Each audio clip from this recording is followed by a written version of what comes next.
Very good morning to all of you. हम सब यार ट्रांसलेशन अनुवाद पार्ट थर्ड आज पढ़ रहे हैं। उसमें यूज ऑफ काजेटिव वर्ब के बारे में समझेंगे। काजेटिव वर्ब इसका मतलब होता है प्रेरक प्रेरक क्रिया। काजेटिव वर्ब का मतलब क्या होता है? प्रेरक प्रेरक क्रिया। काजेटिव वर्ब का मतलब क्या होता है? प्रेरक क्रिया का प्रयोग। अब इसका प्रयोग कब होता है?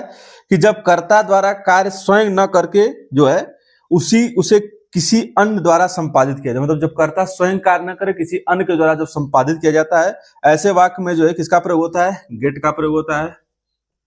गेट आता है, हैव आता है, मेक आता है और काज आता है।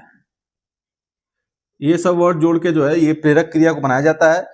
अब जैसे मान लीजिए एग्जाम्पल अगर आपको समझना रहे, एग्जाम्पल क्या दिया है, लिखा है, एग्जाम्पल समझ लीजिए, लिखा है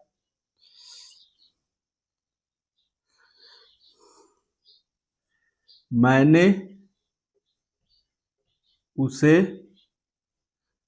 उसे रुलाया। यहां क्योंकि पास्ट में है तो लिखेगा आई मेड हिम वीप। और यहाँ पर मेड आ गया, यहाँ पर लिखा है कि मेक का पास्ट, ये पास्ट फॉर्म है, मतलब ये मेक का ही प्रोनाउंसिएशन समझिए आप इसको कि मेक का जो है पास्ट फॉर्म मेड होता है। मैंने उसे रुलाया तो आई मेड हिम वीप हो जाएगा। अब एक और हो जाएगा, और समझना है तो समझ लीजिए, एग्जाम्पल की तरह समझाना चाहें, समझना चाहें समझ लीजिए। लिखा है यहाँ पे मैं उससे कहानी लिखवाऊंगा। मैं उससे कहानी लिखवाऊंगा, ये हो गया। यहाँ पर हो जाएगा आई, अब गा है तो सेल रहेगा, आई सेल।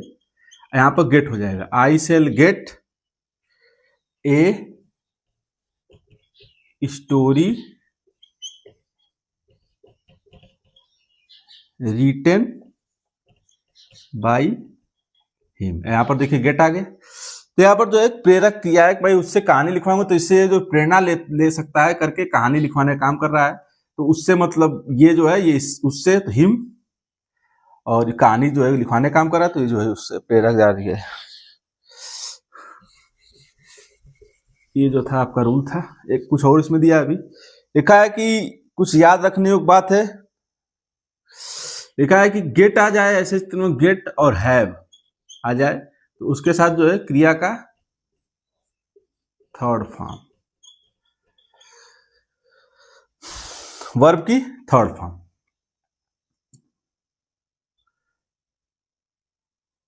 वर्ब की थर्ड फॉर्म जब गेट और हैव आ जाए।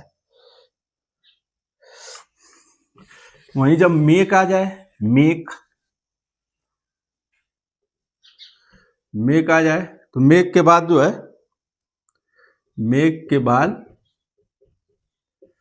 वर्ब की फर्स्ट फॉर्म का प्रयोग किया जाता है। वही जब काज आ जाए, काज्ड आ जाए, तो उसके बाद टू का प्रयोग करते हैं प्लस वर्ब की फर्स्ट फॉर्म का प्रयोग करते हैं। ये जो है ये होता है भाई कि मेक आ जाए तो वर्ब की फर्स्ट फॉर्म, काज आ जाए तो टू के साथ वर्ब की फर्स्ट फॉर्म। कुछ स्ट्रक्चर दिए गए हैं, उस स्ट्रक्चर को आपको याद करना पड़ेगा। क्या स्ट्रक्चर दिए गए हैं? लिखा है सब्जेक्ट। अब ये जानते हैं आप, सबसे पहले सब्जेक्ट आता है, इसके बाद शैल ऑब्लिक विल आता है, फिर हैव ऑब्लिक गेट आता है, गेट है, फिर यहाँ जगह छोड़ देंगे, फिर यहाँ प्लस करेंगे, उसी में है ऑब्जेक्ट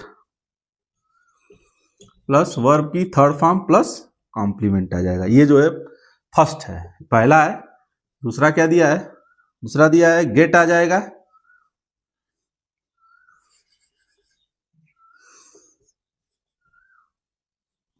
गेट आ जाएगा, फिर ऑब्लिक करके दिया है हैव आ जाएगा, हैव प्लस, अब इसके बाद ऑब्जेक्ट आ जाएगा प्लस वर्ब की थर्ड फॉर्म प्लस कॉम्प्लीमेंट आ जाएगा।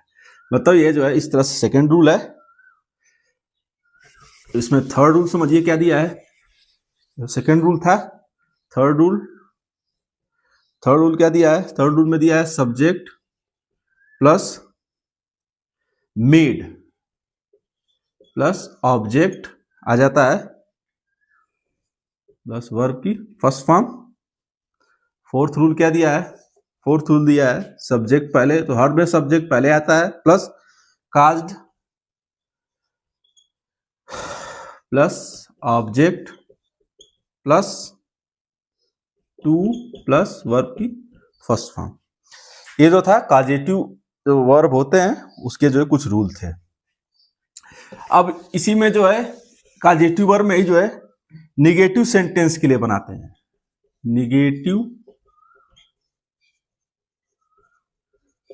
सेंटेंस के लिए, निगेटिव सेंटेंस के लिए तो यहाँ पे निगेटिव तो नहीं, यदि वाक्य में नहीं का प्रयोग हुआ है तो नकारात्मक वाक्य होता है। इनमें हेल्पिंग वर्ब लिंकिंग वर्ब बाद नॉट का प्रयोग होता है। जैसे रूल से बनना है तो जानते हैं इसको, rule subject plus helping verb, इसको लिंकिंग वर्ब बोलते हैं, प्लस नॉट प्लस कॉम्प्लीमेंट। ये जो है सब्जेक्ट आ जाएगा, helping verb, linking verb, not और कॉम्प्लीमेंट।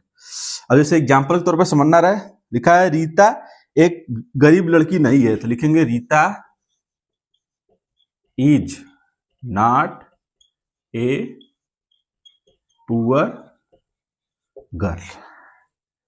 ये जो है इस तरह से सेंटेंस बना लिए कि भाई रीता, यहाँ पर सब्जेक्ट हो जाएगा, हेल्पिंग वर्ब इज, नॉट का प्रयोग यहाँ पर, कॉम्प्लीमेंट ए पुअर गर्ल जो है रीता एक पुअर लड़की नहीं है, गरीब लड़की नहीं है। इस तरह से एग्जाम्पल देके जो है सेंटेंस को बनाया गया है। और कुछ समझना रहे तो और समझ लीजिए। निगेटिव में यही है, निगेटिव में दिया है, लिखा है तुम घर में नहीं होगे। अब गे लग गया तो पास फ्यूचर हो गया, तो लिखेंगे यू के साथ विल का रहता है, यू विल और नॉट के साथ be, you will not be in the house. ये हो गया भाई तुम घर पे नहीं होगे, तो यू के साथ विल के बाद नॉट और नॉट के बाद बी का प्रयोग करते हैं इन द हाउस, ऐसे सेंटेंस रहेगा। तो वही आपको बताया कि हेल्पिंग वर्ब के बीच में यहाँ नॉट, हेल्पिंग वर्ब के बाद ही जो है वो नॉट का प्रयोग अक्सर जो है करते हैं। एक सेंटेंस और देख लीजिए। एग्जाम्पल के माध्यम से चीजें स्पष्ट होती हैं, तो इसलिए एग्जाम्पल विशेष ध्यान रहता है कराने का। लिखा है अनिल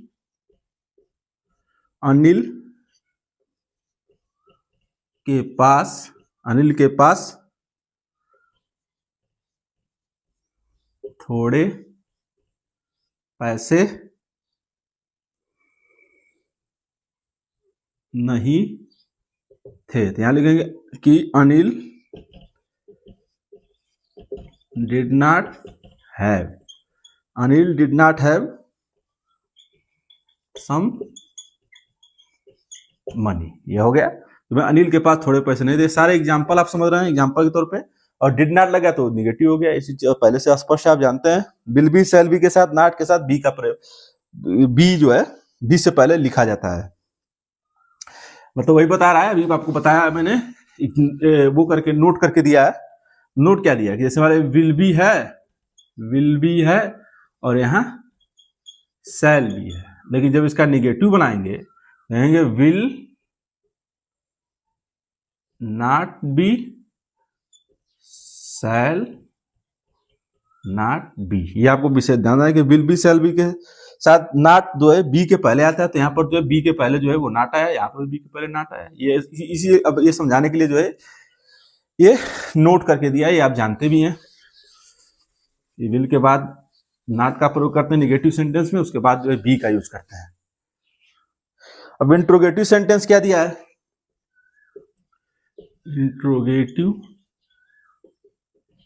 इंट्रोगेटिव सेंटेंस मतलब प्रश्नवाचक वाक्य। जब वाक्य के अंत में प्रश्नवाचक चिन्ह, अब इसमें जो है ये चीज विशेष तौर पे ध्यान देना, ये चीज रहता है, तब वो जो है नकारात्मक वाक्य होता है। इस वाक्य में हेल्पिंग और सब्जेक्ट के पहले जो है लिखा जाता है। जैसे मान लीजिए यहाँ पर सबसे पहले अब जो हेल्पिंग वर्ब जो वहां बीच में आ रहा था, हेल्पिंग वर्ब पहले आ जाएगा, हेल्पिंग वर्ब आता है पहले प्लस सब्जेक्ट प्लस कॉम्प्लीमेंट। ये विशेष तौर पे आपको ध्यान देना है। अब एग्जाम्पल समझना है आपको। एग्जाम्पल क्या लिखा है, क्या रोहन बीमार है।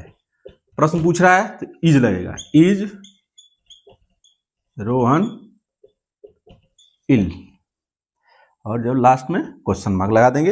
यहाँ पर इज रोहन इल, जो हेल्पिंग वर्ब बीच में आ रहा था यहाँ पर शुरू में आ जाएगा। ये विशेष तौर पे आपको बताया भी गया है कई बार, एक बार एक तरीके से रिवीजन टाइप आपका हो जाए, कम से कम कैसे बनाते हैं तो क्या करते हैं, कैसे बनते हैं।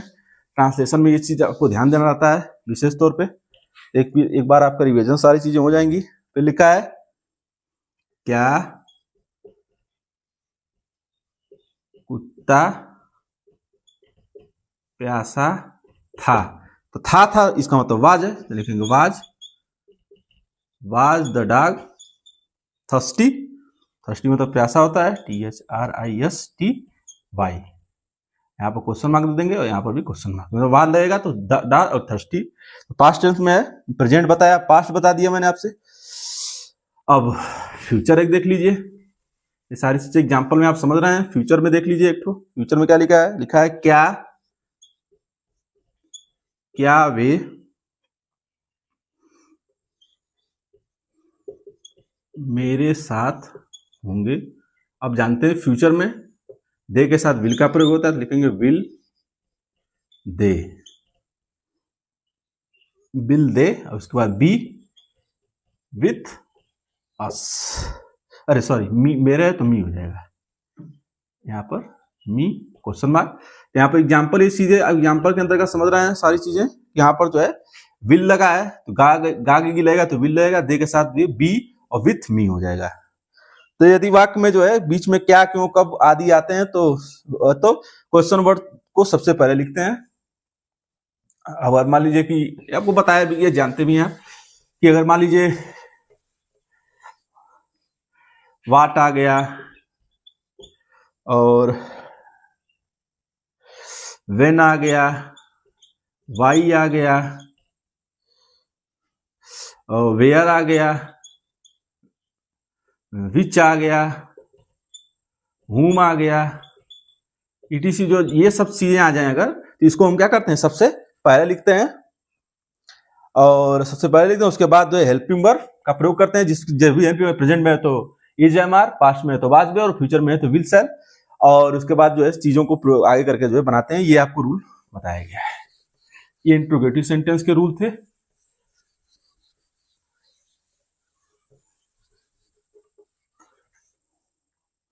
ये आपको इंट्रोगेटिव सेंटेंस का। नेक्स्ट पार्ट में, नेक्स्ट पार्ट फोर्थ में, use of it and there बताना है। पार्ट फोर्थ में आपको जो है इट और वेयर का यूज करके बताया जाएगा कि इट का प्रयोग कहां करते हैं, वेयर का प्रयोग करते हैं। ये आपको पार्ट फोर्थ में बताया जाएगा। थर्ड आपको ये जो खत्म हुआ आज, पार्ट फोर्थ में आपको यूज ऑफ इट और देयर का प्रयोग करना है। इसी के अंतर्गत जो है ट्रांसलेशन के अंतर्गत ही जो है वही चीज पढ़ते हैं, इट और देयर का प्रयोग कहां करते हैं। ये आपको जो है पार्ट फोर्थ में, नेक्स्ट पार्ट में बताया जाएगा। मेरे चैनल के पोस्ट सेक्शन में जाकर आसान सवालों का जवाब दें और उपचार बेहतर करें। संडे स्पेशल क्लासेस के लिए मेरे चैनल को लाइक करें, फॉलो करें, सब्सक्राइब करें तथा अधिक से लोगों को मेरे चैनल के बारे में जानकारी देकर जागरूक करें। Thanks to all of you.